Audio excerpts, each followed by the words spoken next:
Hi YouTube, welcome back to my channel. First of all, many thanks to those of you who left comments, hints, tips and suggestions about eyebrow products on my last video last week.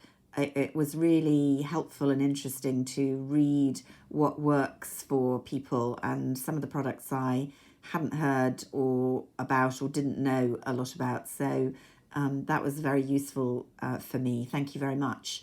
A plea at the beginning, if you make your way through all or most of this video and you quite enjoy it or it doesn't completely put you off, a thumbs up really helps me. Thanks very much. So this has been promised since I think the beginning of August, when I got this palette, hunted it down.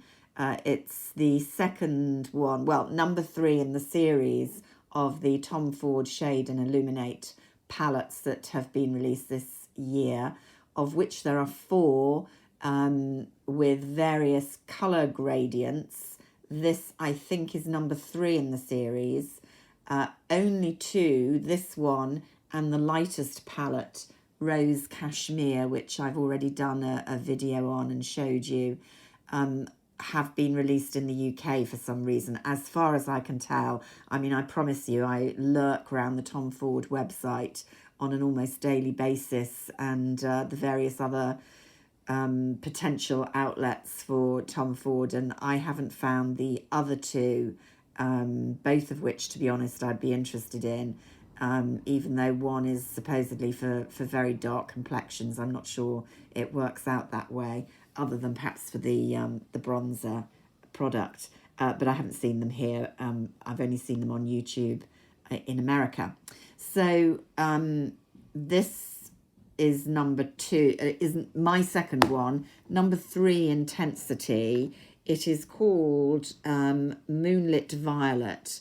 I wasn't initially going to go for this one because, as I will show you in a minute, I have quite a lot of lavender violet colour schemes, as it were. Sorry, I'm just going to have to take a sip of water.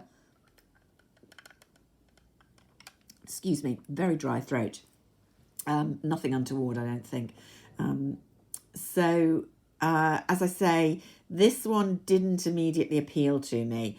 What made me want to get it in the end was this illuminator that I saw on a number of videos on the American stations, and it looked really, really pretty and much more up my street than the more goldy one that was in the Rose Cashmere that I showed you. So there it is swatched. And it really is very, very shiny, very, very pretty. It's perhaps pulling less pink than I thought it was going to. I thought it was going to be a kind of white pink unicorny type of shade, as some say, whereas it's definitely white but with kind of a hint of gold. I don't think it's quite like anything else I've got, so I do really, really like it. By way of comparison, I've been having a bit of a cull of my makeup, but I pulled out this one, which is the Dior Nude range in hologram, which I raved about last year when I got it, and I still love it. I haven't used it as much recently. And can you see kind of immediately there, there's more of a kind of pinky pull on it. So in a way, you can definitely see the contrast there between the two of one, although it's definitely a white-based highlighter, looks much more creamy than the kind of lavender pink pulling Dior one. And this is a real favourite of mine still, I have to say. I pulled out another one from even further ago. This is Dior Nude Air Glowing Gardens number 1, which was a favourite for a long time. It has such a pretty pattern on it, but I mean, I've rather broken that up now. But I think you're going to see immediately that, again, they're white-based. That's almost a more true white, if that makes any sense. And then the whitest of my Chanel illuminators, and I don't think Chanel is quite as good as Dior at these powders. I mean, they're just as good at making them look pretty in the pot, because this is just gorgeous. This is my whitest, silveriest Chanel one, and I think you can see there, again, very nicely pigmented. That's several years old now. Actually, pretty close. There's a bit more warmth in this Tom Ford one. So just shows white illuminators, white silver, can look very different when you actually swatch them. Those are all gorgeous illuminating powders. So I do like this Tom Ford one. You can see I've used it a little bit. The bronzer, I always forget to bring my wipes to the table when I'm filming, which is not helpful. There we go with this one. You can see this is going to be a good deal too dark for me. I would have to use that with a very, very fine feather brush, and it's pretty warm. I don't really like a terribly warm bronzer contour powder. So that's not going to be used on me to do any contouring or anything of that nature. But I guess it would work as an eyeshadow. I haven't actually tried that yet, so don't know about that. You can see I've not really dug into that. So then we come to the eyeshadow palettes. Let's just cover up the mirror there. And you can see it's a definite lilac thing going on. These are the wet and dry. None of these are mattes. They're all what I would call satins with a good deal of shimmer in them. By far my favourite is this one here, which is a just heavenly colour. It looks kind of a bit of a murky, mauvey taupe there, but I don't know, that's looking, because it's quite close to the skin. Let's see on the inside of my arm. I'm a bit tanned on my hands, which I'm not on my face.